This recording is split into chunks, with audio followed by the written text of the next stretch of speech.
Batas Kalimantan Barat dan Kalimantan Tengah menjadi tanah harapan bagi Kasno, seorang perantau dari Riau. Di lahannya sekitar 7 hektar yang tak jauh dari Tanjung Asam, telah ia rintis menjadi kebun produktif.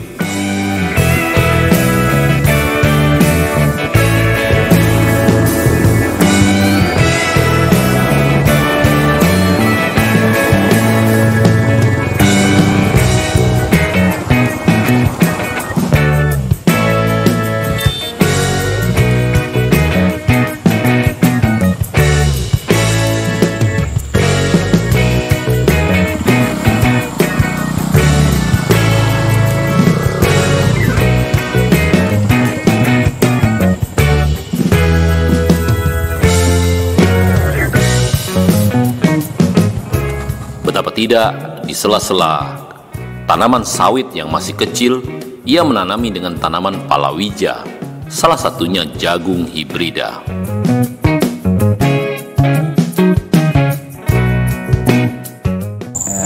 Ada program pemerintah Pak, kami disuruh nanam hamparan jagung, jadi saya bersedia nanam. 7 hektar Pak yang tertanam Pak. Oh, apa Pak? Nusantara Pak. Kendala dari pupuk dengan racun hama Pak, yang masih kurang. Baru mau pertama ini Pak. Pemasaran sih ini sementara ini CU. Harapannya ya semoga harganya bisa terjangkau dan lancar, nanti kedepannya bisa diperpanjang.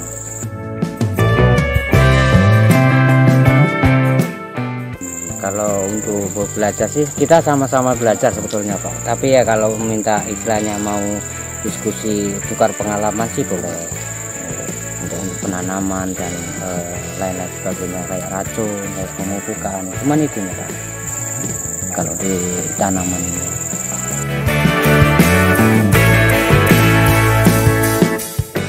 Yang jelas untuk menjadikan kebun sawitnya ini biar jadi kita sementara sebelum sawitnya berhasil kita harus tani dulu Pak untuk biaya perkebunan ini.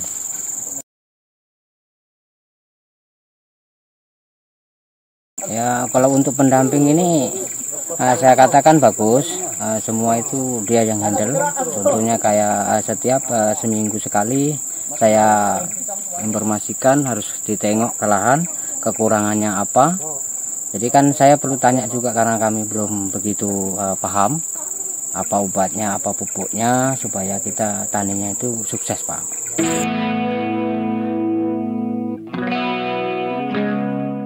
Perkiraan saya dalam 1 hektarnya ini ya sekitar 2 ton sampai 1,5 ton Pak. Lewat usaha Kasno serta didampingi penyuluh yang handal, ia pun dapat memanen jagungnya. Proses tanam tentu berujung pada panen dan pemasaran.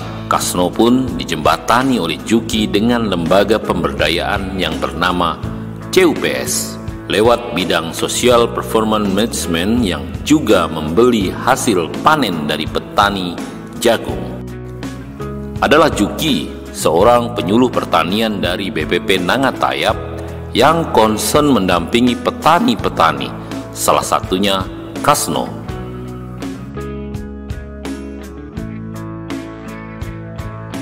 Ya kalau menurut saya sih kalau tentang prospek hampir seluruh di Kecamatan Nangatayab itu prospek, tetapi tinggal di orangnya mau atau tidak, kemudian kesanggupan mereka konsisten atau tidak untuk khususnya di budidaya tanaman jagung. Karena kalau menurut saya hampir di semua wilayah Kecamatan Nangatayab yang sudah kita datangi, kita lihat lokasinya itu prospek, bisa ditanam, baik di tanah yang kalau seperti di sini ini kan cukup baik nih tanahnya karena memang subur, kemudian ini di rimba, sebelumnya rimba, nah otomatis pasti tanamannya bagus. Nah di lahan yang pasir sekalipun, kalau di beberapa daerah itu tempat kita dampingan itu juga hasilnya cukup baik. sangat baik. Jadi hasil kita cukup memuaskan. Nah kalau dari ubinan kita kemarin itu hasil panen di 2,5 sampai 3 ton per hektarnya. Ya, kalau untuk pemasaran, karena memang saya prinsipnya ketika menyampaikan sebuah program, otomatis yang kami terobos terlebih dahulu itu adalah di pasar. Ya puji Tuhan untuk saat ini pasar untuk di tanaman jagung Pak Tasno ini kita ke CU Pak. Terima kasih banyak kami kepada pihak manajemen CU yang sudah komitmen mengambil, kemudian konsisten dengan harga yang bagi petani sepertinya sih cukuplah. Nah walaupun ke depan melihat di diskusi, harapannya supaya tetap bertahan dengan harga yang telah disepakati itu. Nah sehingga mereka mau menanam terus-menerus, sehingga bukan hanya di program pemerintah saja, tetapi keberlangsungan untuk budidaya tanaman jagung ini bisa berjalan dengan baik. Untuk pasar sih tidak khawatir lah, karena memang dari pihak manajemen CU juga itu memfasilitasi kita tetap pasar. Kebetulan kita itu di penyuluh, awal-awal sebelumnya ada diskusi juga, di CU ingin minta dikolaborasi supaya ada komunikasi yang baik tentang budidaya tanaman jagung, karena memang di PS juga itu membutuhkan produk jagung. Nah makanya dengan adanya petani seperti Pak Tasno nanam jagung ini, peluang yang menurut saya itu satu keberlangsungan yang memang pas yang kita butuhkan, baik dari CU petani. Nah ini sangat berkaitan sekali, tambah lagi dengan program.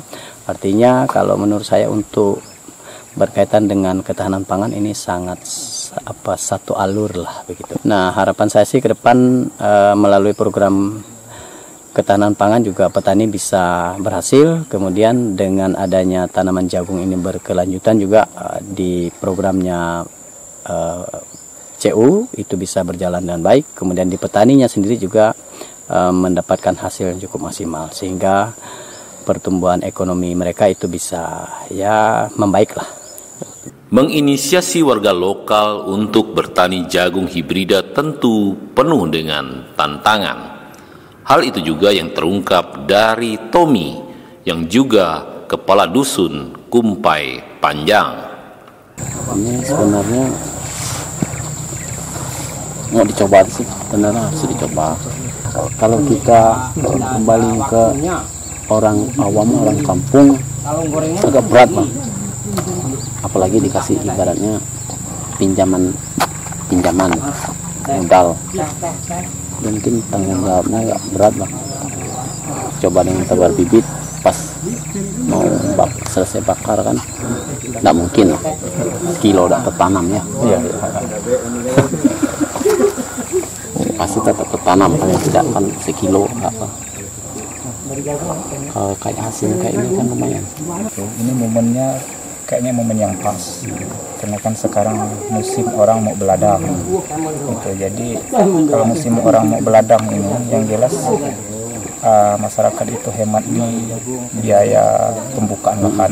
Jadi mereka ini seolah-olah kalau beladang itu tidak ada biaya pembukaan lahan, padahal sesungguhnya ada gitu, karena mereka sistem royongan. Lahan sudah terbuka dan sudah siap tanam, nah bolehlah kita sistem tebar bibit atau titip bibit tadi itu. Mungkin satu kakak itu, satu kampil padi itu dia dititip bibit, mudah-mudahan kan ada hasilnya. Nah, saya pikir ketika mereka nanam jagung, nanam padi, pasti ladang itu dijaga, dirumput, dipelihara, itu otomatis jagungnya juga pasti akan terpelihara gitu. Nah, saya pikir boleh kita coba gaya-gaya yang kayak begitu.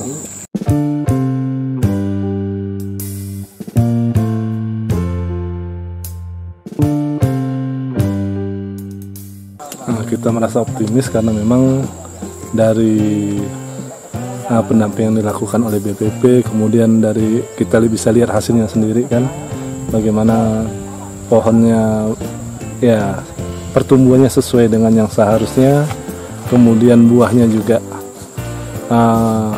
padat berisi dan boleh dibilang tongkolnya besar. Jadi kita optimis bahwa untuk daerah ini memang mampu dan cocok untuk perkebunan jagung hibrida ini.